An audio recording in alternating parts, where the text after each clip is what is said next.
Olá, pessoal, bem-vindos mais uma vez aqui ao Pausa Saudável, aquele encontro semanal que a gente para a vida corrida lá de fora para falar de saúde. Eu sou Fabiola, nutricionista, mãe, tenho uma vida corrida igual a você, mas para um pouquinho, uma vez na semana, para falar um pouquinho, fazer troca, entender um pouco mais a expertise do meu entrevistado e assim a gente vai evoluindo, vai amadurecendo. E hoje nós temos um convidado muito especial que tem a mesma profissão que eu tenho, um amor pela nutrição, que é o Ciro. Muito obrigada, Ciro, por ter aceitado o meu convite e ter vindo ao Pausa Saudável. Muito obrigado. Estamos aqui para poder contribuir com o teu trabalho. O Pausa Saudável, gente, eu adoro falar sobre nutrição porque assim, flui, né? Eu entendo um pouquinho, mas hoje especificamente a gente vai falar sobre um tema que não tínhamos falado aqui ainda, que é o vegetarianismo, o veganismo, que são aquelas dietas um pouco mais restritivas e que tem uns paradigmas aí. Tem gente que tem um certo preconceito, mas a gente vai desconstruir isso aqui no Pausa Saudável. Então, o Ciro, ele é especialista, né, nesse tipo de paciente, nesse tipo de dieta, e eu queria que ele contasse agora para nós como ele se tornou nutricionista. Por que nutrição, Ciro? Bom, eu vou mostrar um pouco da minha história, assim, para poder contextualizar, assim. Eu me chamo Ciro Roberto Moutinho da Silva Júnior, um nome bem grande. Então, eu sou o Júnior, meu pai também Ciro, né? Então, sou filho único da minha mãe e o quinto filho do meu pai. Então, filho do segundo casamento. Eu fui criado para ser o sucessor dos negócios do pai, né? Então, o pai era advogado, trabalhava com construções, uma empresa de construção. Então, eu fui criado para isso. Então, quando eu saí do colégio, fiz faculdade de Direito. Assim como os meus pais, fiz Direito. Fiz, acho que, metade, 6 semestres. 3 anos. Achei insuportável, não aguentava mais aquilo. E larguei. Não aguento mais, eu quero fazer outra coisa. E os dois, eu já atuava na empresa com algumas ações, como preposto da empresa, como representante da empresa. Então, eu já tinha esse conhecimento, mas não gostava daquilo. Então, tranquei o curso de Direito. Vou fazer uma breve pausa aqui.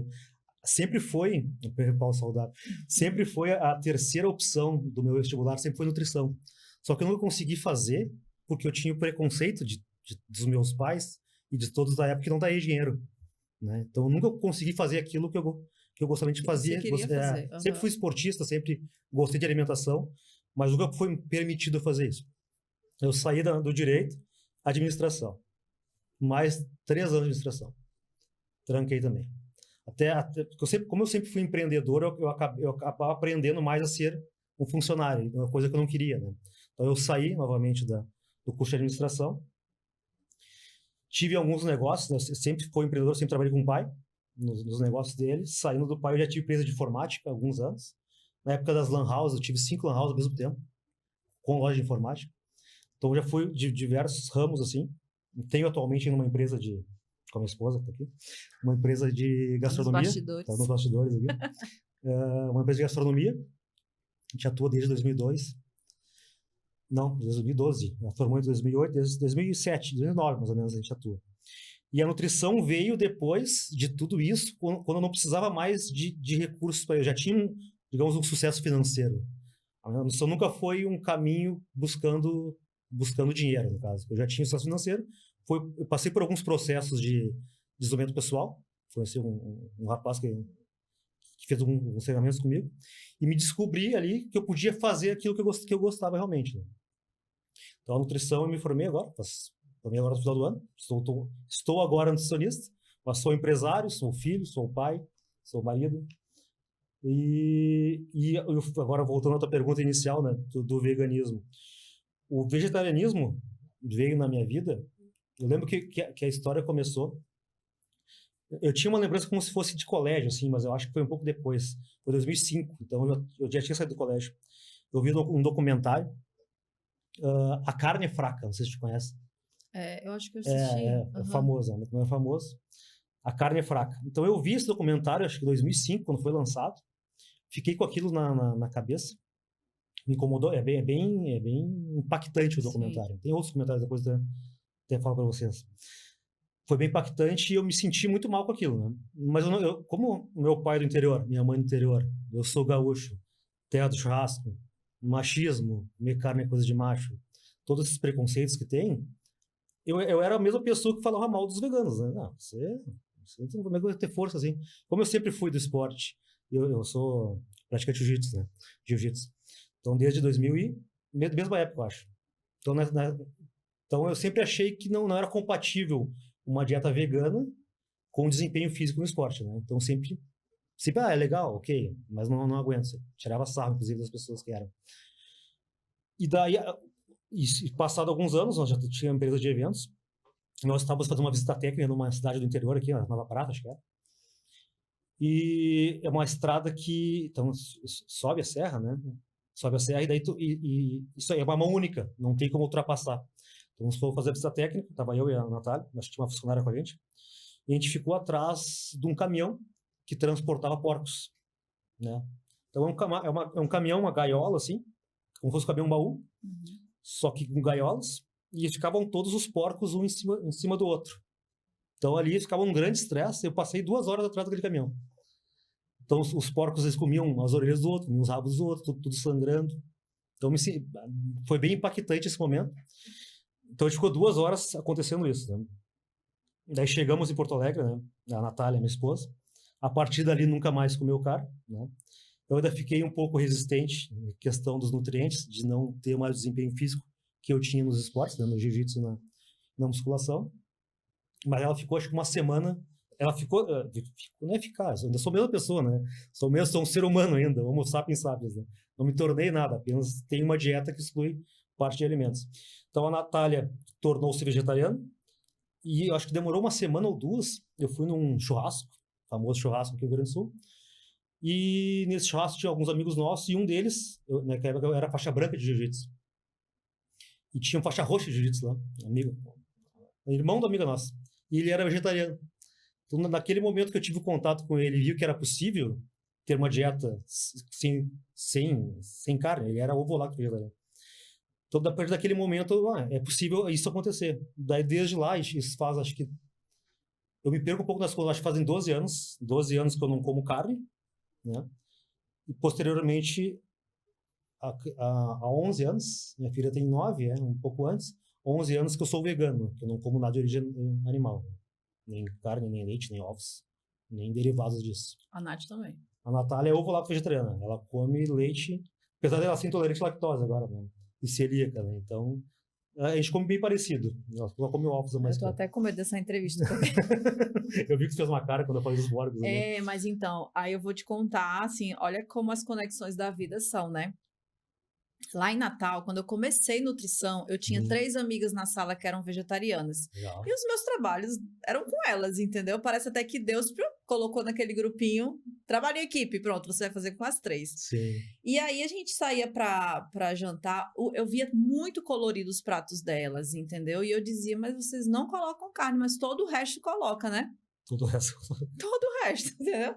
E aí tinha ervilha, tinha grão de bico, e eu olhava aquele negócio tão bonito, mas não tinha a parte da carne. Sim, pulou a parte da carne. E aí eu comecei a fazer igual. Como é que era o teu prato, sabe? Então, eu ainda comia carne, né? Não, mas era colorido também? Porque a gente na nutrição acaba aprendendo muitas coisas, né? Então, eu já estava ali no 2º ano de faculdade e as meninas ali próximas. E daí eu comecei a ser vegetariana. Eu fiquei 1 ano vegetariana. Motivação delas. E a minha enteada, hoje ela é vegetariana. Faz mais de 7 anos, desde 2017 que ela é vegetariana. E foi por minha causa, assim. Claro que ela também fez as pesquisas dela e aí fortaleceu. Por que eu voltei a não ser... deixei de ser vegetariana?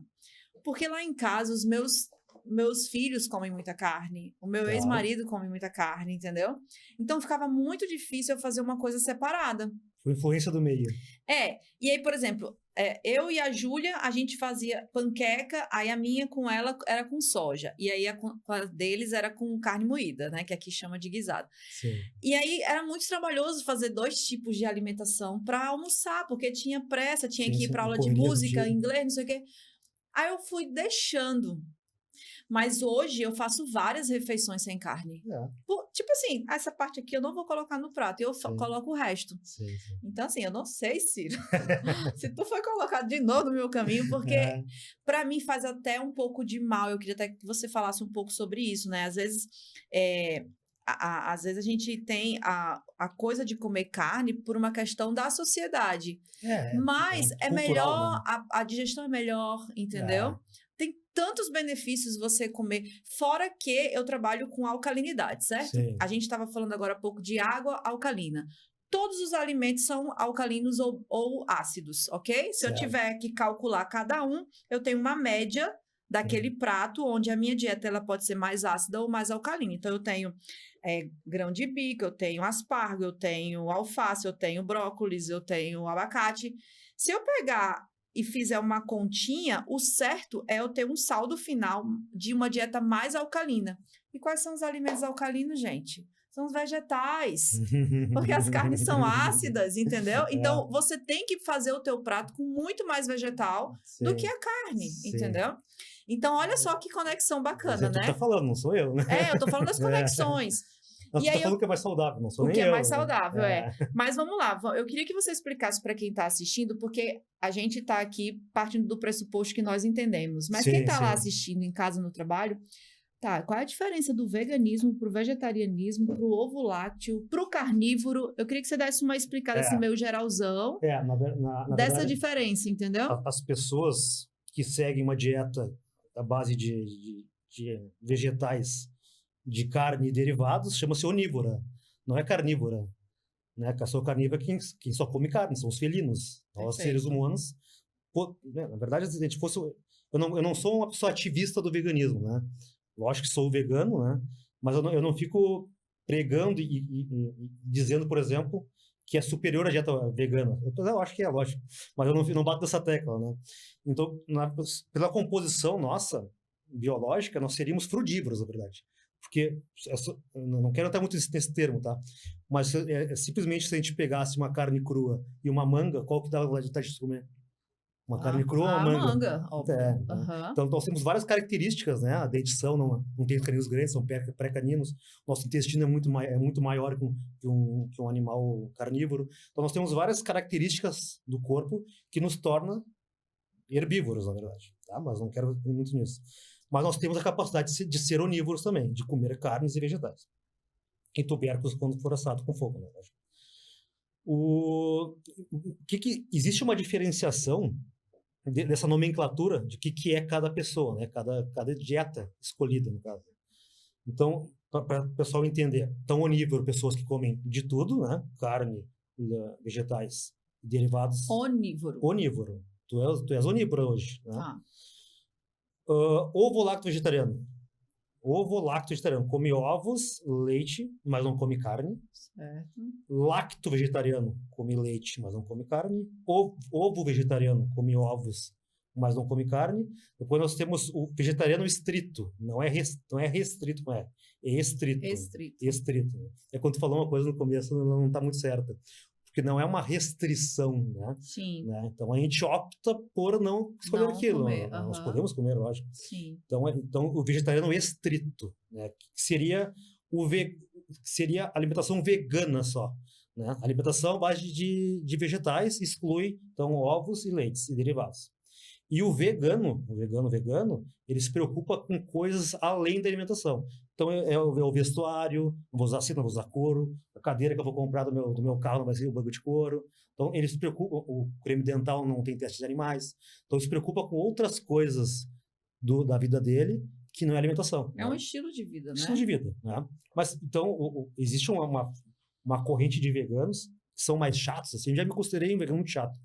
E eles me recriminam em dizer que eu sou vegano quando eu falo da alimentação, né? Porque eu sou vegano, algumas preocupações de pasta de dente, creme dental, coisas assim, eu acabo não tendo, né? Ao longo do tempo eu fui prestando mais atenção, mas meu grande trabalho é em cima da alimentação, né? Que é a parte onde mais tem impacto no meio ambiente e com os animais, né? Então eles não gostam que eu use vegano, porque se refere a uma filosofia. Mas as pessoas entendem hoje como isso. Então eu uso, porque as pessoas entendem, né? Vegano é quem não come carne, leite e derivados. Na época, eu lembro que eu nem falava nada. Eu ia para um evento vamos supor, um churrasco. Tá. E aí eu não colocava no meu prato a carne. Não. E passava despercebido, ninguém tava Passa. prestando atenção. Porque quando você abre a boca para dizer que você não sou vegetariana, aí o pessoal, né? Já, É que tu levanta uma bandeira, né? Quando tu faz agora, isso, quer se dizer tu que o tá no outro, ambiente né? se divertindo, mas aí você não come, é uma escolha sua, uma opção Exatamente. sua, né? É. Mas deixa eu te perguntar uma coisa. Quando eu, né, decido ser vegetariano, quais são as preocupações mais importantes que eu tenho que ter? Porque vamos supor que a gente esteja despertando aqui em alguém a partir de hoje à noite já querer fazer um pratinho sem carne. E aí, nutricionalmente falando, eu tenho que ter um certo cuidado. Por que eu estou dizendo isso? Porque no início, a minha enteada só comia batata frita e macarrão. Vou responder essa pergunta com uma historinha. Né? Porque não é porque uma dieta é vegana que ela é saudável. Né? Então, conseguimos ter dietas ruins veganas ou onívoras, dietas boas onívoras e veganas. Né? Então, o veganismo não é sinônimo de saúde. Porque batata frita e açúcar são veganos. Exato. Qualquer doce, se eu comer só pode isso, comer. Qualquer doce não, porque a maioria tem leite, então a gente acaba excluindo o vegano, isso. Vegetarianos pode. Sim, o ovo rato sim. Né? Então, tem que distinguir isso. Dieta vegana não é sinônimo de saúde. E sim é como a gente vai fazer a composição da dieta. Né? E eu conto isso com uma história minha. Quando optei nessa época dos porcos que eu falei, então eu excluí as carnes, né? Entendendo que eu não vou usar leite e ovos, que eu não estou matando os animais. Né? Então, tirei as carnes e continuo usando leite e ovos, derivados. E daí, por uma falta de conhecimento e de procurar profissional de especialista, ou por não ter informação que existia, profissionais disso, que não tinha realmente, não era sabido como hoje, né? Assim, como eu estou aqui, não tinha isso antes, né? Então, tinha algum outro profissional, mas eu nem achei eles. E eu simplesmente excluí a carne. E daí a gente cai no quê? Queijo, massa com queijo, massa com queijo, massa com queijo. Então, falta uma grande parte dos nutrientes para a gente fazer uma dieta tão monótona. E como a carne... Porque eu não parei de comer carne por causa do sabor. Eu gosto muito do sabor. Tanto que existem hoje carnes, entre aspas, vegetais, que imitam o sabor da carne de verdade. Né? Não foi pelo gosto. Né? Então, como tu tem um paladar muito como é que eu vou dizer? Não seria estragado, mas muito... viciado, com sabores muito marcantes, como a carne que é boa, né? A gente acaba procurando alimentos hiperpalatáveis. E daí a gente acaba caindo num tipo de alimentação monótona, muito calórica e com falta de nutrientes. Isso aconteceu comigo. Né? Foi bem na época que eu estava... Na época de trabalho, eu acabei parando de treinar.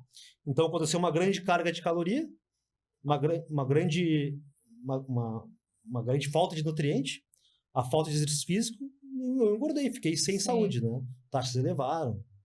E eu tenho problemas de família, né? De história familiar de colesterol, né? Então, todas as taxas elevaram, né? Passado isso, daí eu quando eu comecei a estudar, quando eu vi que aconteceu isso comigo, eu comecei a estudar nutrição por conta própria, estudar sobre alimentação, né? Não efetivamente a faculdade. E comecei a ver que eu fazia muitas coisas erradas, né? Então, o que eu diria para as pessoas que querem ter uma alimentação vegana ou vegetariana, ou excluir aos poucos, né?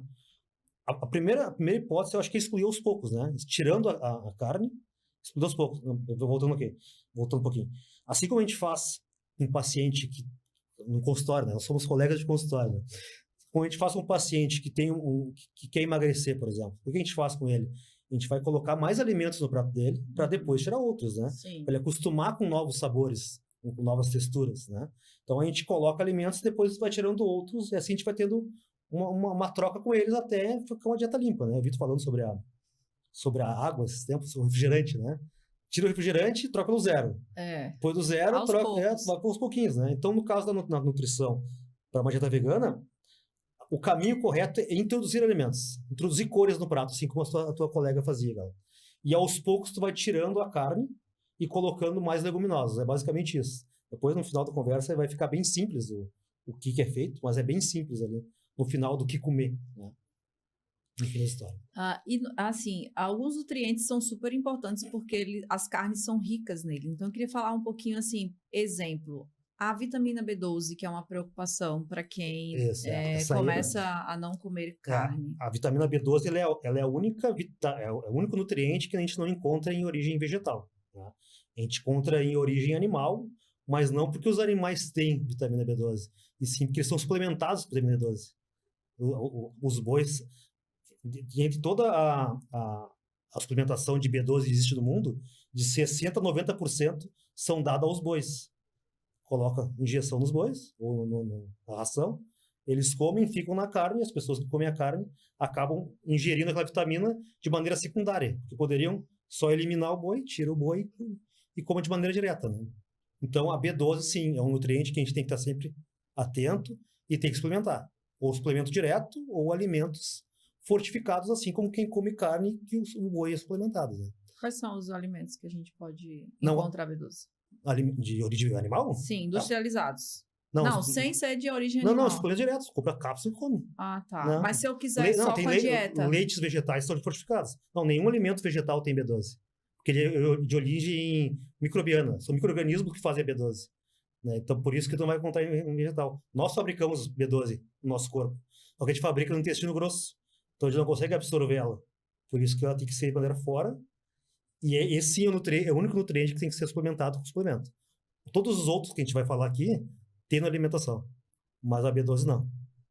Tá, eu falo isso porque algumas amigas minhas, elas sofreram até intoxicação com suplementação de B12. Então, esse acompanhamento mas é elas super usaram importante. É suplementação, fizeram suplementação. Mas a intramuscular? Altas doses. Não. Altas doses, cápsula. É. Mas então, eu queria trazer um alerta em relação a isso, né? A importância de ter um nutricionista acompanhando. Claro, é importante ter exames, né, bioquímicos, a gente acompanhando, né, ver qual a dosagem que tá, e a gente vai suplementando até atingir o nível correto, né? A gente não suplementa. Então, acho que a gente pode dar uma pequena dose, que é a dose diária, que as diretrizes nos permitem, Sim. né? Só que as diretrizes não têm máximo. No máximo é um risquinho, não tem. Então, eu posso dar bastante, né? Por isso que é importante ter um nutricionista, um médico que vai te acompanhar nisso. Então, mas aí até vou falar assim de forma rasa, e não vou falar muito aprofundado em relação a esse assunto, porque agora me veio um insight assim, a gente se intoxica a gente sofre a intoxicação com alguns tipos de vitaminas, porque elas são lipossolúveis. Então, geralmente a C, né, a B é hidro. exato. Então não tem como ficar intoxicado. Então, vou reformular aqui. Isso. Pode ser até que tenha tido por isso outra que ela não tem interferência. Limite, né? E a vitamina D? Tem gente que também... A vitamina B12, alguns sintomas dela alta pode ser espinhas. Né? A gente fez alguns testes com a vitamina alta e deu espinhas. Então, é um sintoma que pode ser, mas eu acho que não tem grande problema de saúde. Né? Só é hidrossolúvel. Né? As vitaminas lipossolúveis, A, D e K, são mais perigosas, né? As hidrossolúveis não são tão perigosas que elas saem correndo. Então, aí a vitamina D, né? A vitamina D também, alguma suplementação, ela acontece por meio da carne. Tirando o sol, quais são as outras formas de suplementar? A vitamina D ela não é encontrada em muitos alimentos que existem. Ela é encontrada basicamente em peixes gordurosos, né? Em óleo de fígado de bacalhau é o que mais tem, que não tem um costume das pessoas usarem. Ela encontra em carne, não, acho muito pouco. Em ovos tem, só que teria que comer 25 ovos por dia. Uau. O que inviabilizaria pela gordura saturada e pelo consumo de colesterol, né? Que hoje uma pessoa muito fitness. Não, mas mesmo assim, até tem um David, eu falo sobre isso com muitos ovos, mas ele tira a gema. Tira a gema. Ele falou sobre isso, acho que no programa, né? Quando é inviável comer 25 ovos, né? Extrapolaria a gordura saturada e o colesterol, né?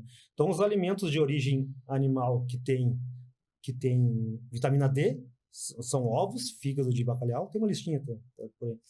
E alguns queijos tem. Só que a gente precisa de 600 a 800 UIs por dia, porque a gente não conseguiria com esses alimentos, que estouraria o teto calórico, a gente comeria muito mais do que deveria.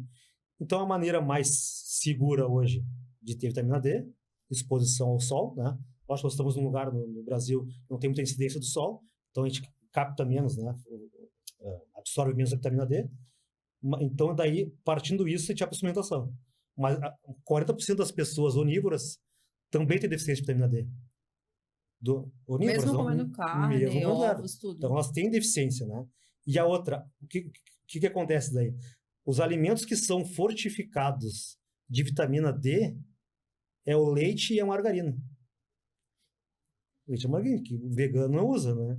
Então, o leite por si só ele não tem vitamina D, ele é fortificado. Então, basta tu fortificar outro alimento de origem vegetal. Isso. Ou tomar diretamente a suplementação de vitamina D para atingir os níveis corretos, lógico. Tudo isso com exame, né? A gente vai acompanhando e vai aumentando a vitamina D. Essa sim tem limite, né? Essa é 4.000. Nós, nutricionistas, podemos dar até 4.000. Né? Depois, acima disso, eu recomendo sempre ir pro sol, gente. 10 minutinhos, meio-dia, assim, não vai fazer mal algum. Pelo contrário, só faz bem, né? Claro que no inverno aqui daí tem menos, né? A incidência do sol. Mas mesmo assim, dá para ir 10 minutinhos no sol. Claro. Inclusive, uma das coisas mais bonitas que eu acho aqui no Rio Grande do Sul é dia de sol no inverno. Comer uma bergamota no É muito sol. bom, né? Gente, eu sou nordestina, eu tenho o ano inteiro de calor, então... Vocês falam bergamota ou falam mexerica? Fala tangerina. Tangerina, também. Tá. Mas eu já meio que já ajustei, a bergamota e acabou. E o ferro, Ciro? Qual é a tua percepção em relação ao ferro? O ferro nós encontramos de origem animal, é o ferro M, né? Que é um ferro protegido, digamos assim. Nós conseguimos absorver ele de uma maneira melhor. Né? Uhum. Então, a absorção do ferro da carne é maior, ok? É maior. Tá? Então, chega em torno de 22% a absorção do ferro. Né? Quando a gente fala do ferro vegetal, é o ferro não M. Né? E a absorção dele chega a 7,5%. Então, a gente tem 22% contra 7,5%. Muito maior das carnes. Né? Só que a gente for fazer uma comparação isocalórica, né? Mesmas calorias dos alimentos, eu pegar, por exemplo, 100 gramas de alcatra, que é um corte que as pessoas usam, né, para bife. Eu preciso para ter a mesma caloria de feijão, 320 gramas de feijão cozido. É um belo prato, né? Uhum. É bastante belo. Então, nessa quantidade isocalórica, com a mesma caloria, nós temos no feijão, já com a absorção de 7,5%, ele perde para a carne. Mas se a gente fizer algumas estratégias, como usar vitamina C junto, a gente triplica a absorção do ferro não M do feijão. Então a gente consegue, fica exatamente, eu fiz esse cálculo ali, então, depois eu boto uma publicação de marco, ele fica 71 no vegetal e 70 na carne, né, de miligramas de ferro, de absorção depois da vitamina C. Então, ou seja, falei essas contas, comer feijões, leguminosos, feijão, por exemplo, junto com vitamina C, é a grande sacada para absorver o ferro tanto quanto o da carne. É só olhar nossa ancestralidade, né? A feijoada se come com laranja, né? E aí, talvez instintivamente, a gente já soubesse disso, que tinha que ser dessa forma, né? Isso. Algumas pessoas têm essa dificuldade naturalmente. Quais são as estratégias que você utiliza, além de fazer essas combinações de nutrientes? Porque a biodisponibilidade de um prato, né? Por exemplo, o cálcio corta essa absorção de ferro. Sim. Como é que você calcula isso para o paciente? Você atende só vegetarianos, não, veganos? Não, eu atendo qualquer modo geral. Tá. Tem uma frase clichê que eu falo. Eu atendo qualquer pessoa que queira melhorar sua alimentação, seu estilo de vida, né? Tá, é o gatilho inicial. Isso, só que ela obrigatoriamente vai ter que comer mais vegetais. Mas é pra qualquer pessoa, né, gente? Sim. Pelo amor de Deus. Quem não come salada tá errado. Viu? Tá errado. Então eu recuso esse paciente. Então eu atendo qualquer tipo de pessoa que queira uma alimentação melhor. Eu acho que o meu foco é veganos, vegetarianos, por me identificar mais com isso, né? Sim. Por ser o meu estilo de vida. E é esse público que te busca também, né? Muito me busca por isso, né? O Ciro é esportista, é vegano. Há anos ele faz isso, ele vai saber das minhas dores, vai saber o que eu vou passar, o que eu estou passando. Né? Então as pessoas se identificam com isso. Mas eu considero que é muito mais fácil. Quer dizer, não que é mais fácil. Nós na faculdade somos ensinados a montar dietas onívoras. Né? Começa a distribuir as proteínas, carboidratos, bate a gordura, é mais fácil, lipídios e deu, né? Uhum. Quando a gente vai montar uma dieta, isso rapidamente a gente faz, 5 minutos faz o cardápio inteiro. Quando a gente vai montar uma dieta vegana, não é mais fonte de proteína, fonte de carboidrato, fonte de lipídio, salada. Todos os alimentos têm parte proteica deles, né? Então a composição do prato, tanto a refeição quanto do dia inteiro, que vai fazer eu atingir todos os macronutrientes e os micronutrientes, né? Tu perguntou especificamente de algum nutriente? Não, Não? no modo geral. No modo geral. Uhum. Então, a composição do prato, se a gente fosse... a gente pegaria um prato redondo, né? Metade do prato é de vegetais, e as outras duas metades, uma é de feijão e a outra é de cereais, tubérculos. Simples assim, né? Depois a gente vai falar sobre as proteínas ali, que eu acho que é um tópico que a gente vai falar. Mas a montagem do prato é bem simples assim. E daí, nas refeições intermediárias, a gente coloca o cálcio, né? Alimentos ricos em cálcio, né? Que acho que a gente vai falar sobre isso depois. Longe das refeições com fel, para não concorrerem pela absorção dos nutrientes. E essa proteína, né? Já que você comentou, eu quero comer uma coisa que no meu inconsciente substitua essa carne. Quais são as melhores opções para o paciente começar essa transição sem ter o choque de tirar totalmente a carne? Para ele ter a percepção que aquilo é carne, né? A gente tem alguns alimentos que podem ser usados como estratégia, né? Alguns não tão saudáveis, né? Como as carnes vegetais, que são produtos industrializados, né? Mas apesar de ser industrializados, o perfil lipídico ainda é melhor que o da carne, né? Carne bovina. Podem ser introduzidos nessa alimentação a nível de, por exemplo, vou no churrasco com a Fabiola. Eu vou levar o quê? O meu feijão, né? Coisa estranha, né? Muito simples. Abobrinha, tomate. Então, para esses momentos, eu aconselho, não. Até leva... o pão de alho, gente, pode ser. Até o pão de alho não leva. Então, nesses momentos, eu aconselho as pessoas a usarem produtos industrializados, né? Apesar de não serem bons para a saúde de maneira contínua, eles vão fazer, digamos, ficar sociável àquela união que você está fazendo, aquele encosto que você está fazendo, né?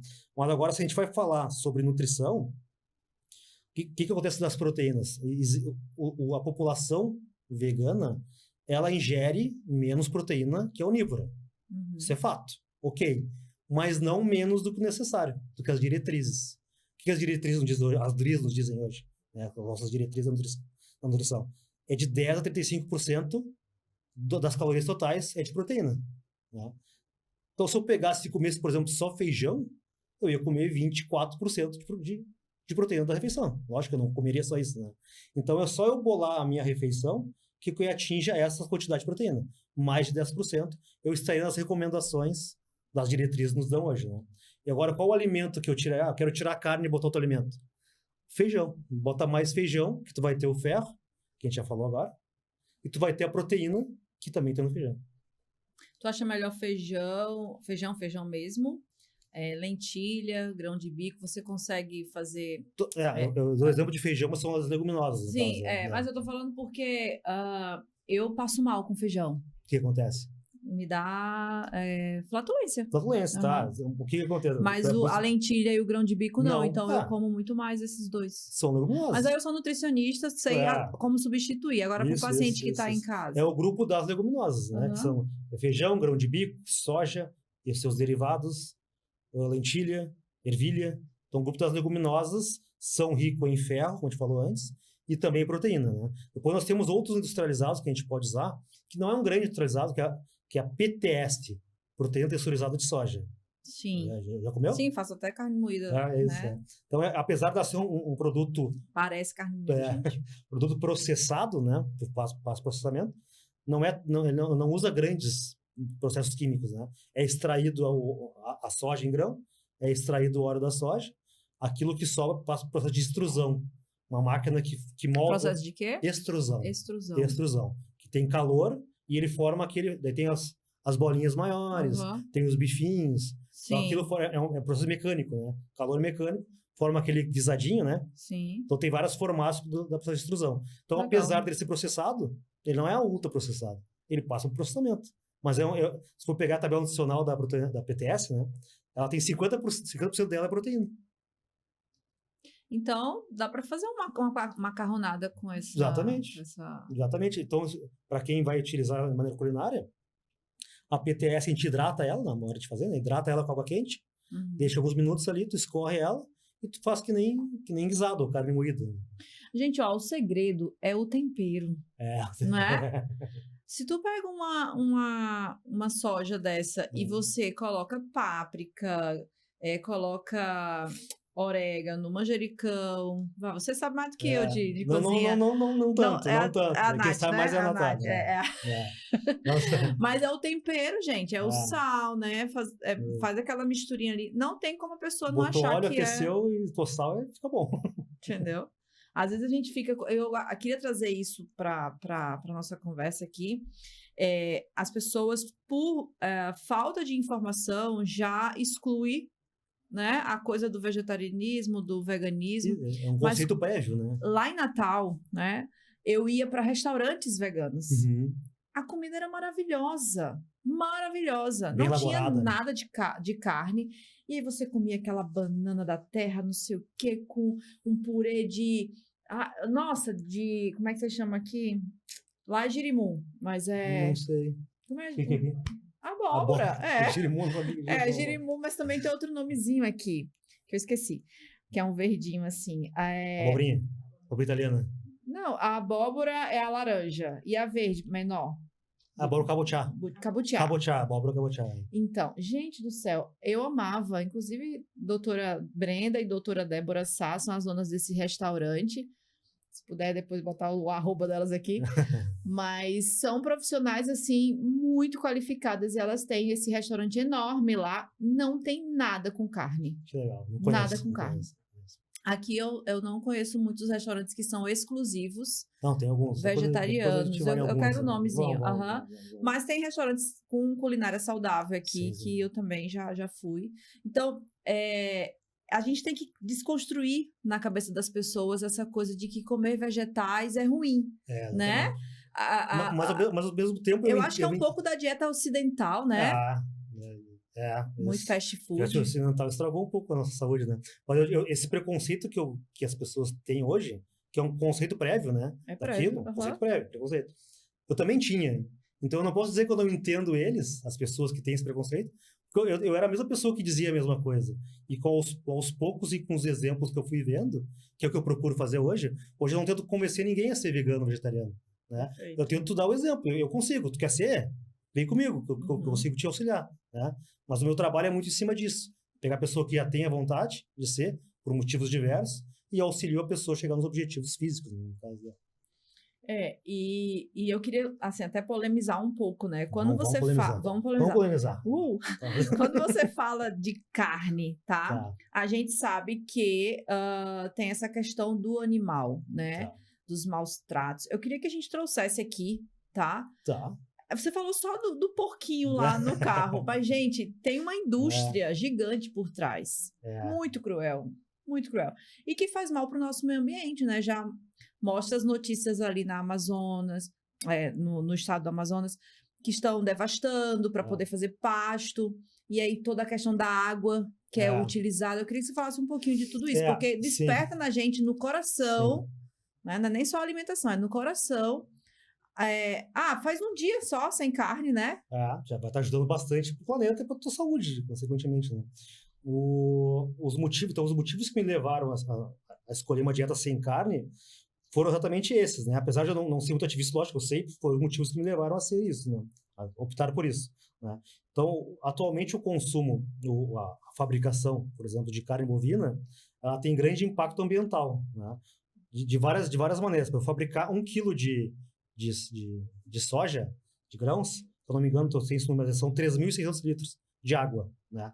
Para fabricar o mesmo 1 quilo de carne, são 16.000 litros de água, né? Não que o boi vai beber aquilo, mas tu tem grandes pastos para poder fazer a soja, para fazer grãos, para toda a cadeia produtiva dele chegar na mesa, ele 16.000 litros de água por quilo. Então não adianta tu ir no... Tem um documentário, depois no final do podcast eu mando para vocês, que não adianta tu vai economizar água, né? Tu vai lá e fecha a tua torneira quando tu tá escovando os dentes, ou toma banho rápido. Tu vai lá e come um bife que é 2.500 litros de água para comer aquele bife que tu economizou quantos ml na torneira, né? Então essas coisas foram me despertando, né? Além do efeito estufa, dos gases que dele mastigar, né? Mais mastigar, né? Que ajuda no efeito estufa. Então, a contaminação dos oceanos também. Daí outra coisa que está nesse documentário da carne fraca. Grandes partes de loteamento e de plantação são destinadas à pecuária. E muitas pessoas passam fome. E por que não se usa esse mesmo plantio para alimentar todas as pessoas que não têm fome? Né? Então, todos esses questionamentos foram me pegando, mas o ponto que eu Ciro, fez virar essa chave foi esse do porco, né? Mas muito algo chamado especismo. Conhece esse termo? Especismo. O que é o especismo?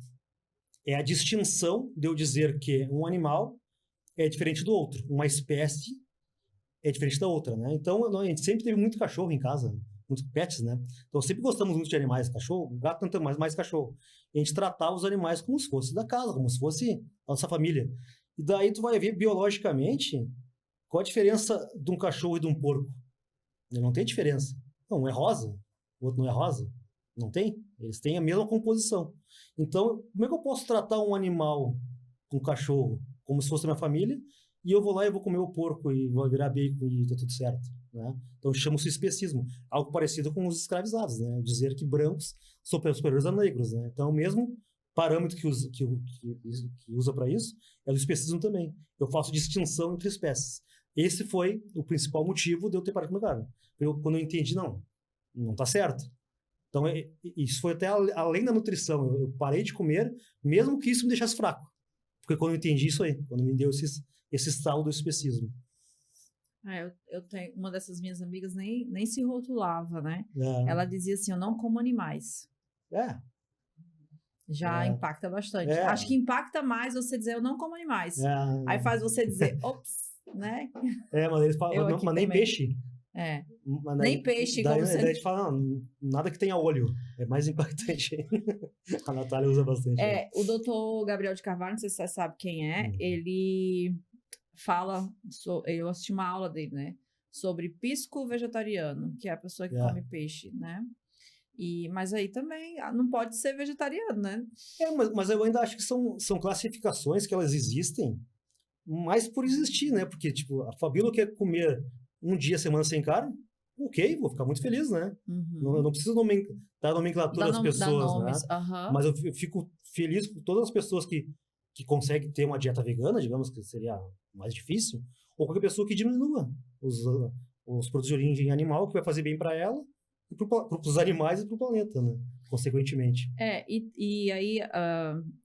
Você estava falando dessa questão aí dos animais, né? E eu lembro que eu assisti também um documentário, não sei se foi esse documentário especificamente fala como é que você que falou, eu devo saber. Mas ele já começa com os pintinhos ali sendo empurradinhos, aí desce numa esteira. Lá, então, eles cortam o bico do pintinho para comer mais. Vai para um lugar e eles crescem muito rapidamente, colocam hormônios. Isso. Então, além da questão da carne, tem todas, lá no Nordeste a gente fala milacrias. Tem todas as coisas horríveis que tem naquele animal e a gente coloca para dentro do nosso organismo, entendeu?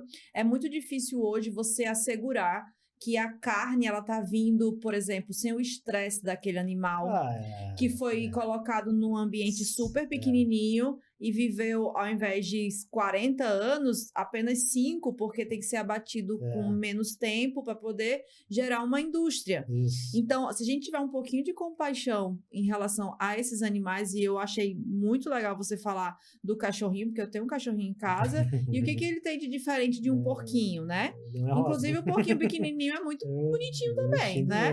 E aí você, quem já teve acesso a fazenda, sítio, essas coisas, consegue lembrar dos patos, das galinhas, né? Isso. E aí você diz assim, cara, eles têm olhos, eles têm sentimentos. Se você bater neles, eles choram, a lágrima desce.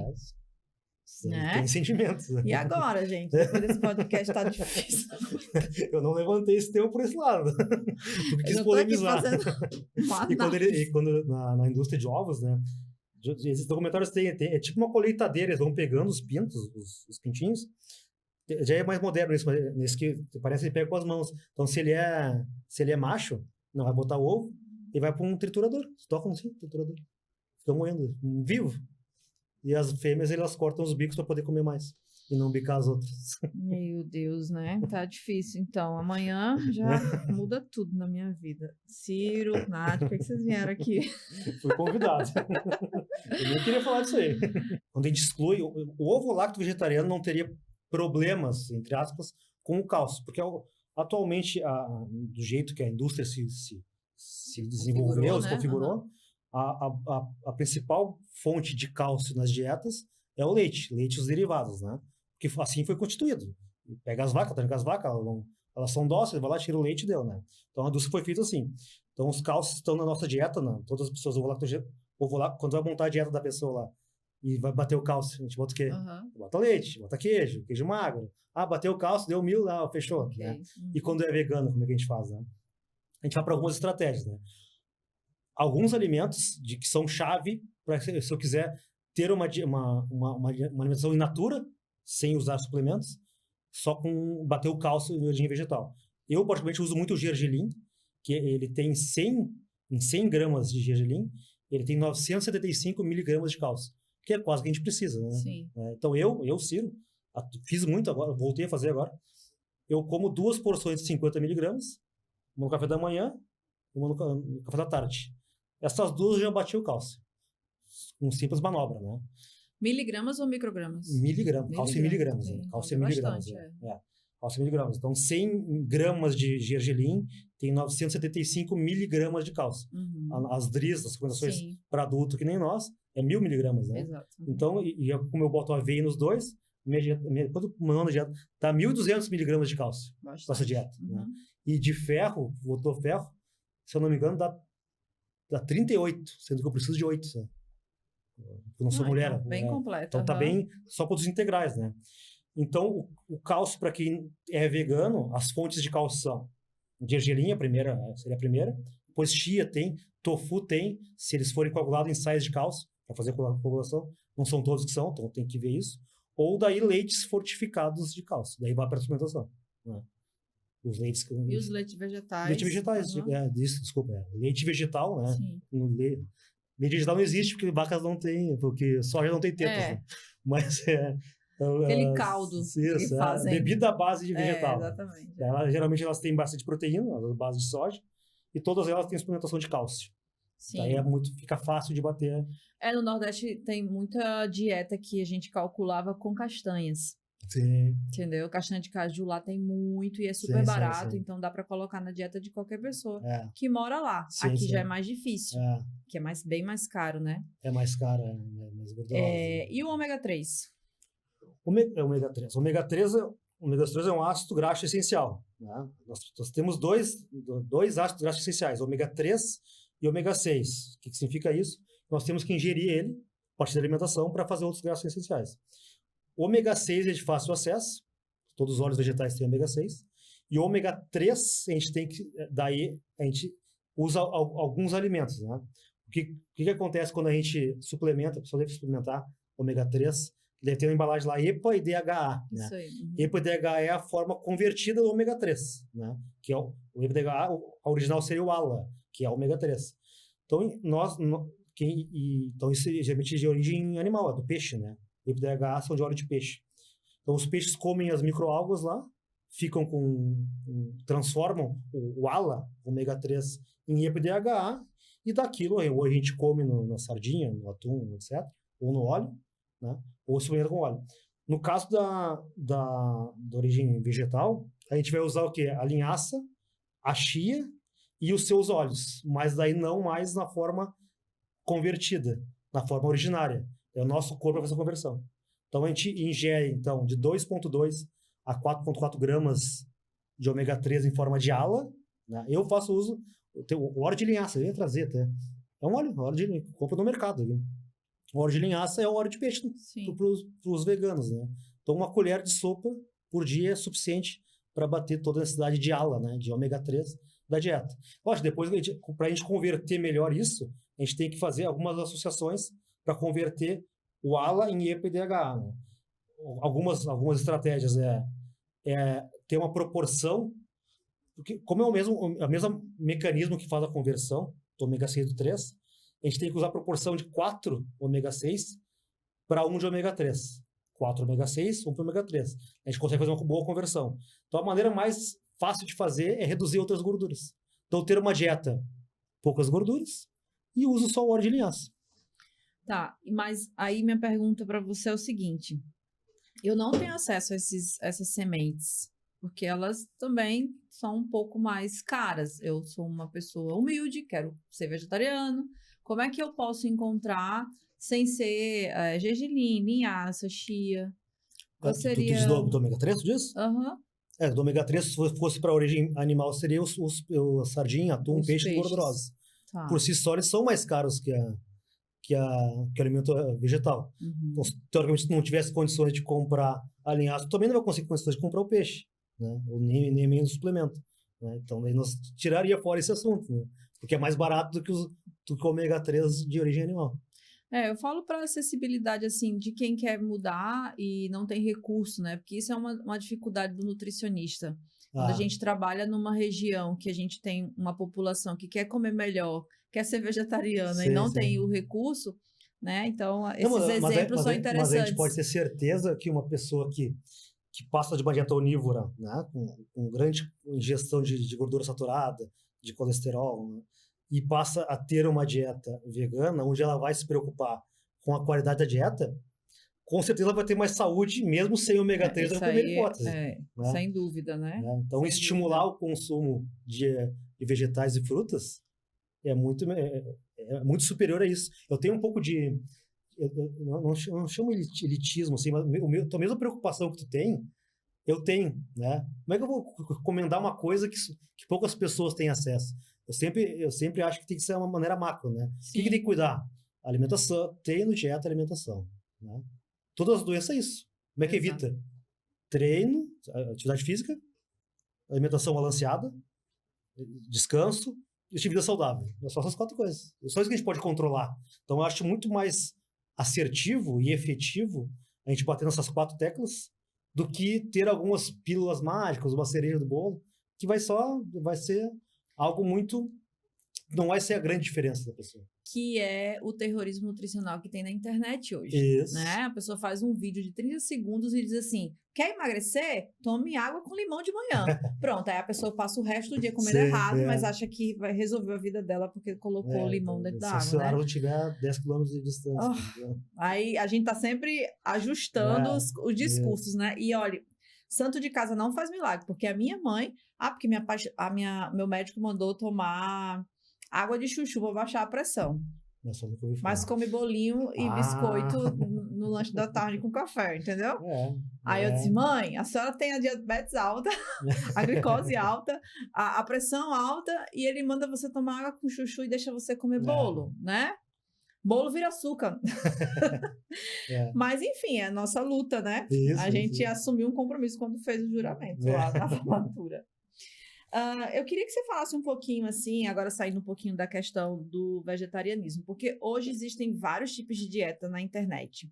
Low carb, cetogênica, carnívora, né? E as pessoas acham que isso dá para ser uma vida inteira dessa forma. Sustentável. Às vezes é uma estratégia, gente, para fazer um pouco de tempo. Até o jejum.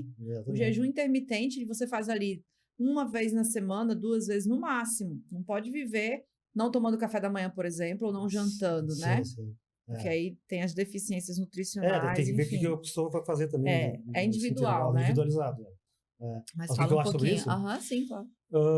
A dieta carnívora eu sou totalmente contra, né? Uma por questões éticas, né? De comer só animais, que eu sou contra, e questão nutricional também, né? Isso. Grande ingestão de gordura saturada e colesterol, placa de ateroma nas veias, vai dar problema, né? Além de não ingerir fibras nem algumas vitaminas, né? Então essa é coisa de louco. Mas nem me procuram por isso, né? Lógico, eu sou vegano, jamais procurariam por isso, né? Já a dieta cetogênica, né? Eu acho que é uma dieta estratégica para algumas doenças específicas, né? Alzheimer, epilepsia, Parkinson, para algumas doenças específicas. Autismo, né? também. Autismo também, né?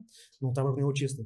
Mas eu sei que são para isso, acabei nunca apliquei em um paciente meu, mas sei que mais para isso. Sou contra esse tipo de dieta para perder peso. Né? Muitas amigas minhas fazem esse tipo de dieta, né? O que acontece? A pessoa, quando para de ingerir carboidrato, ingere só gorduras e proteínas, elas acabam perdendo glicogênio muscular, né? Cada molécula de carboidrato leva 4 moléculas de água para o músculo. Então, tu para de comer carboidrato, não tem glicogênio muscular, tu perde peso rapidamente. Mas tu perdeu água, não perdeu gordura. Isso. Só vai perder gordura se tiver um déficit calórico, né? E além de quem treina com dieta cetogênica, é horrível. Faz um treino sem carboidrato, vê que maravilha que é. Não sai nada, né? Morre na primeira série.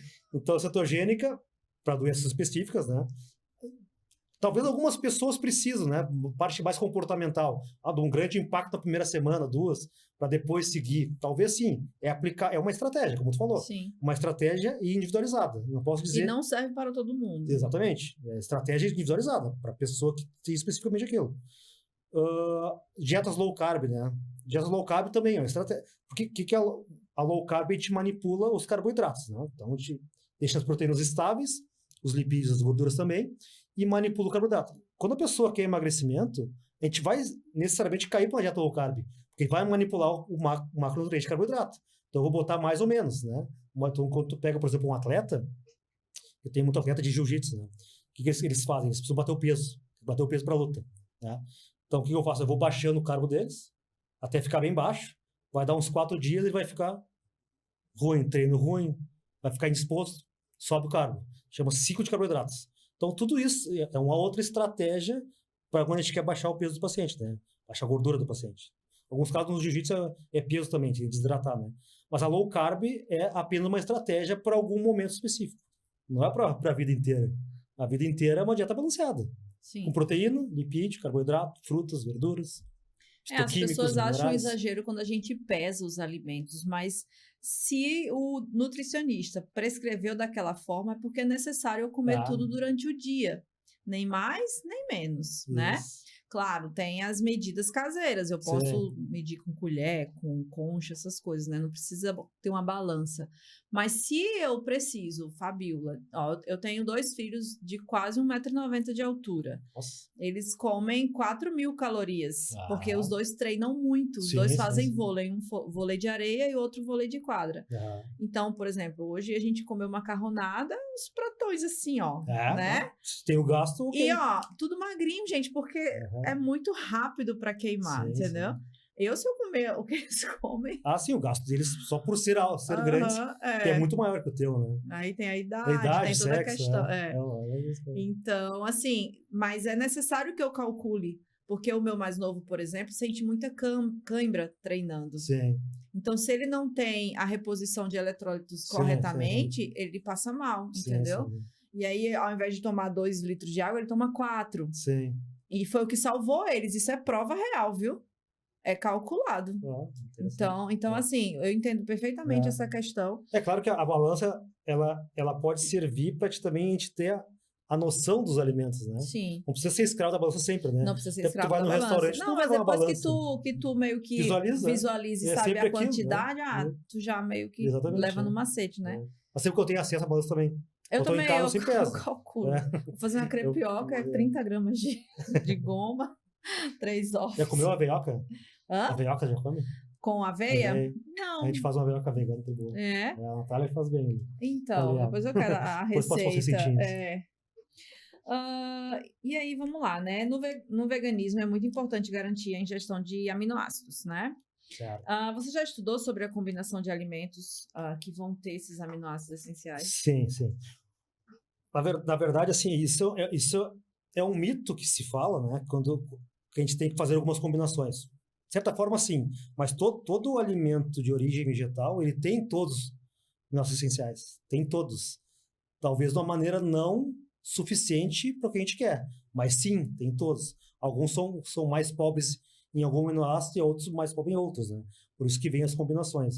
Tem um vídeo do Dr. Eric Swish, que é um médico vegano bem famoso, que ele faz uma comparação, assim, ele pega uma dieta, ele faz a dieta inteira de cereais, né? E ele calcula todos os aminoácidos, vê se vai bater todos, né? Então, põe os 20 aminoácidos lá, né? Acho que bota os 9 essenciais, não, bota os 20. E vai coloca a dieta e vai fazendo a conta. Então, se eu comesse só cereais, que é um grupo pobre em proteínas, faltaria pouquíssimo para eu bater todos os aminoácidos, né? Então, qual a recomendação que nós temos nas DRIs, dietas vegetarianas e veganas, né? se nós colocarmos nas refeições principais porções de leguminosas, que a gente falou antes, a gente extrapola a necessidade de aminoácidos. Que legal. É bem simples assim. Sim. É bem simples assim, que a quantidade que precisa não é tanto como se fala muito. Daí já deve ser outros motivos. Indústria da carne, indústria do leite, e várias outras coisas que fazem com que tenha essa falsa, digamos assim, esse mito mesmo, né? Esse questionamento. Né? E os alimentos industrializados, você tem um certo cuidado assim com algumas marcas, alguns conservantes. Hoje tem muito glutamato monossódico nesses alimentos, né? O glutamato eu acabo evitando bem, bastante então. Eu nunca acabo nunca usando, né? Eu quando uso os industrializados, né? É para esse caso que eu te falei, momentos específicos de festa, assim, uso algumas carnes vegetais que não tem glutamato, apesar de não ser excelente alimento, eu comer esporadicamente não é um problema. Os leites vegetais, né? Eu faço uso de algumas vezes, procuro os que têm menos ingredientes, né? Mas basicamente, numa dieta sem nada, como fazendo agora, eu não uso nenhum industrializado. Eu uso gergelinho, é bem simples, assim, nos alimentos. Esse corte é aveia, gergelim, arroz, feijão, salada e fruta. É isso aí. E aí tu muda as frutas, muda as saladas. Eu tenho a substituição das frutas, né? Sim. É tanto de banana, ou tanto de mamão, ou tanto de melão, tanto de melancia. É basicamente isso. Eu falo isso porque, assim, hoje é um desafio enorme para o nutricionista conseguir bater com alimentos in natura, né? Aí tem que colocar alguns industrializados, aí tem a questão do óleo, aí óleo de canola já não é bom, aí você quer colocar o azeite, aí, né? Então, essas contas, esses cálculos, acaba dificultando um pouco para você ser assertivo, né? E assim, como eu sou pós-graduada em nutrição funcional, então esse cuidado para mim é meio que obrigatório, né? Na hora que eu vou... outras preocupações. Outros bioativos. Vou escolher uma fruta, eu já busco ali as frutas vermelhas, porque eu sei que tem os flavonoides. Então, assim, outros compostos bioativos que eu tenho que incluir na dieta, porque eu sei que vai fazer prevenção de algumas doenças. Então... mas tudo isso, graças a Deus, está na natureza, né? Tá na natureza.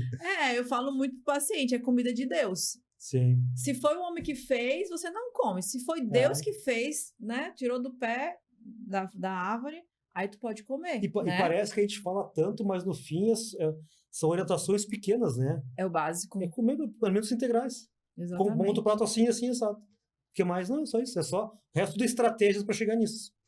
Mas, Ciro, tu tem essa percepção, assim, de que esse básico o pessoal não sabe mais fazer? Porque eu digo assim, ó, eu vou dar o exemplo de um filho meu, certo? Para ele é tão difícil não comer um hambúrguer. Porque o hambúrguer na cabeça dele é fácil, acessível. Mas o certo seria ele sentar para fazer uma refeição, as preparações e tudo, entendeu? Aí, quando eu tô em consultório, que eu digo pro paciente, isso que eu acabei de falar, né? Ó, come comidinha de Deus, ele... Parece que acendeu uma luz aqui na cabeça dele. Eu acho que não. Eu acho que as pessoas, no geral, elas sabem o que tem que ser feito. Né? A grande maioria sabe, né? Quando a gente vai pegar, assim, já um assunto mais de PNL, que eu gosto bastante, a pessoa quer fazer uma mudança, né, na vida dela. Ela precisa de 3 coisas, né? A relevância, o quanto aquilo é relevante, o saber como, daí tal que tu falou, e a permissão, se ela permite fazer aquilo, né? Uma maneira subjetiva. Eu gosto de trabalhar muito na relevância, tornar aquilo tão relevante para ele que ele consiga fazer, né? Porque a informação, lógico, eu levo o paciente, né? Mas eu acredito que a informação todo mundo sabe que é ruim comer fritura, é ruim comer comida gordurosa, todo mundo sabe disso, né? E por que ela não consegue comer? Talvez por não ser tão relevante, talvez por não se permitir, né? Então no consultório a gente tenta trabalhar essas questões, né? Permissão, a relevância e o saber como, que é a parte técnica que a gente está falando agora, né? A parte que está dizendo é técnica, né? Sim. As pessoas vão olhar isso aqui, eu não sabia. Pois né? Ou relevante, mas eu tô comendo um animal, não sabia que ele era igual, assim nem eu, né? É trazer a pessoa para a consciência, não sabia que ele era igual né? um cachorro. Então agora é relevante, né? Então é igual a falar da água. Igual falar da água, não saber. Eu tô num grupo de empresários aqui em Porto Alegre, todas as terças de manhã a gente faz reunião. E aí, um deles chegou pertinho e falou assim, mas eu tomava água da torneira. Só que para mim tomar água da torneira é tão absurdo já, Sim. que eu digo, não é possível que a pessoa ainda tome água da torneira. Porque é um assunto para mim tão recorrente já, o cuidado com a água, né? Sim, anos disso. Então, assim, mas para você ver como ainda tem gente que não despertou pro básico, né? Não, eu não sabia de tudo isso da água. Eu vi um podcast teu ontem, quando treinava, eu vou comprar uma Aqualive, né? Tá aqui, pois é. E, ó, tem um médico, só para contextualizar, né? A água, ela é tão, assim, mágica, eu vou até falar assim, divina, certo? Que ele descobriu que a água corre os nossos vasos, até os capilares, tudo, do mesmo jeito que ela corre um riacho. Então, existe uma memória na molécula da água que ela segue do mesmo jeitinho, ela não desce de qualquer maneira, ela desce sempre como se fosse num ritmo, entendeu? Sim. Eu tô tentando ver se ele veio aqui pro Pausa Saudável para falar sobre esse assunto, sabe? Então, a água, né, ela recebe informação nossa. Sim. Pensamento, sentimento. Quando eu bebo essa água, se eu quiser dizer para ela agora amor, gratidão, paz, família, união, eu vou tomar ela vai entrar de uma forma.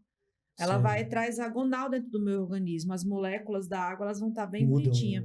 Se eu disser ódio, destruição, guerra, ela já sente essa vibração, porque nós somos vibração o tempo todo. Nós somos átomos com elétrons circulantes, né? Sim. Quando a gente calcula um mineral na dieta, e eu escolho, por exemplo, magnésio ou potássio, se a gente lembrar da aula de química, são moléculas combinadinhas, né? Aliás, átomos combinados que formam a molécula. Sim. Eles vibram de um jeito bom ou de um jeito ruim. Gente, física quântica para mim hoje é tão óbvio já. É tão óbvio. Acorda de manhã, agradece, seu dia fica bom. Vocês percebem isso? Aí você não agradece, você é uma pessoa que reclama, aí tudo dá errado. E tu atrai as coisas. É a mesma foco coisa. Coisas erradas também. É o que você dá luz, exatamente, entendeu? Então a água, ela tem esse papel. Com certeza. A alimentação tem esse papel. A gente tem que tomar muita água, né? Nós tomamos muita água por dia. Nós 40 ml deveria ter tomado. 80% de água, né? Nosso corpo. Você falou agora do músculo.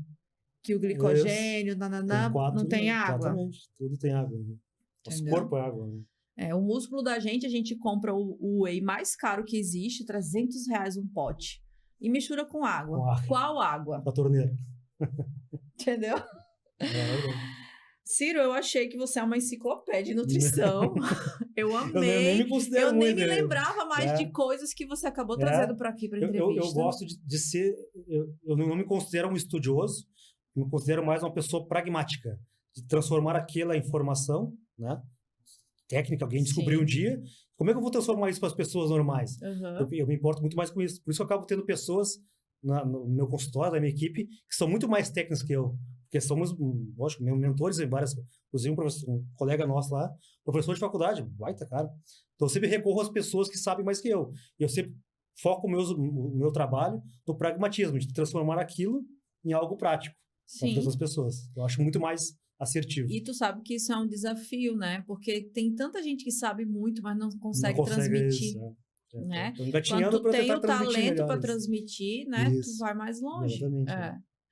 Bom, para encerrar, a gente sempre pede uma dica para quem quiser continuar estudando sobre o assunto, seja vegetarianismo, nutrição, né? Você falou agora de pertencimento, de aceitação. Traz um documentário, um livro que você queira compartilhar conosco. Para não seguir a linha do nosso podcast inteiro, assim, eu pensei em 4 documentários. O primeiro é A Carne é Fraca, né? Foi o primeiro que eu vi. A Carne é Fraca, 2005, tem no YouTube, inclusive. Outro que é mais impactante, assim, tem que ter mais estômago para poder ver. Terráqueos, né? Esse tá no Netflix, não tá? Tá no Netflix. Eu acho que eu já vi. Então, Carne é Fraca, Terráqueos, que é mais forte de ver. Cowspiracy, que é a conspiração da vaca, onde fala toda essa indústria do leite, toda essa conspiração que tem por trás dos alimentos animal. E uma parte, que é mais de dietas para esportistas, que é a dieta dos gladiadores. Netflix também. Esses 4, assim, a pessoa vai ter um parâmetro tudo que eu falei aqui. Vai ter uma lavagem cerebral e ela vai virar vegana. Vai diminuindo aos pouquinhos, né? Como uma salada, mais frutas e verduras. Isso aí. Vai mudando o paladar para que um dia consiga fazer isso. Eu fico feliz e acho que minha missão vai ser concluída. Muito bom. Ciro, mais uma vez, muito obrigada por compartilhar teu conteúdo. Acho que ficou um podcast com um conhecimento muito relevante. Esse é o papel do Pausa Saudável. A gente falou agora há pouco, né? A internet hoje tem tanto material ruim e a gente tem um compromisso de trazer gente com muita responsabilidade para cá, que entende muito do seu assunto, para a gente compartilhar isso usando a internet, né? Porque tem o bom e tem o ruim. Então, nós somos o bom. Né? Usar pro bem. Exatamente. Obrigada, viu, Nath? Você tá aí sentadinha, eu tô te vendo. Obrigada a você que ficou até o final do nosso podcast. Semana que vem eu estarei aqui de novo. Beijos.